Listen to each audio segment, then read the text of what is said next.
Le Distilbène, médicament interdit en France depuis 1977, n'en finit pas de faire des ravages.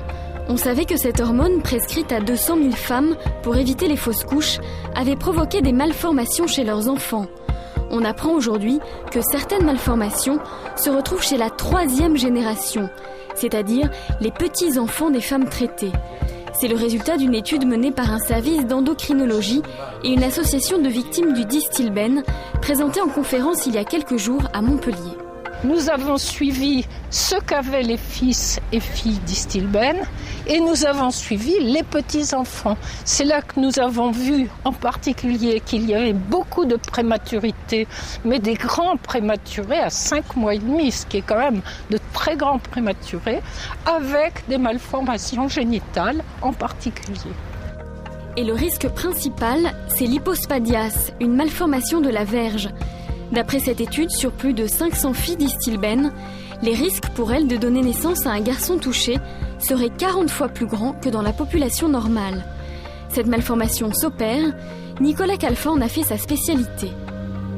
Il s'agit d'une malformation de la face inférieure de la verge, c'est-à-dire que l'urètre, le petit tuyau, s'arrête plus ou moins haut et du coup l'orifice est sous la verge.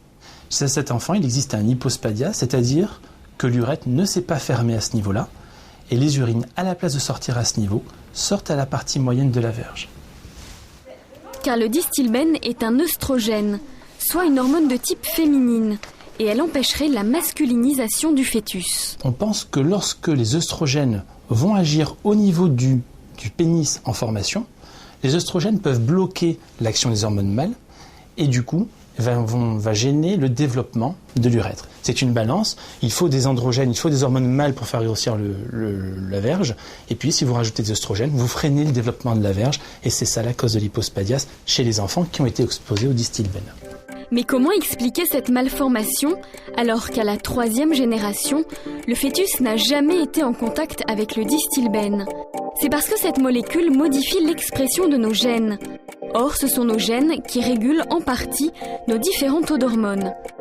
À l'origine de ce projet de recherche, le professeur Sultan. Pour lui, les résultats de l'étude sont préoccupants. Ils ne s'appliquent pas qu'au Distilbène, mais à l'ensemble des perturbateurs endocriniens. Tous les perturbateurs endocriniens, que ce soit les pesticides, les retardateurs de flamme, les phtalates, les bisphénols, qui est un gros sujet actuellement, sont susceptibles d'être transmis sur plusieurs générations d'un point de vue à partir des données expérimentales, point de vue expérimental.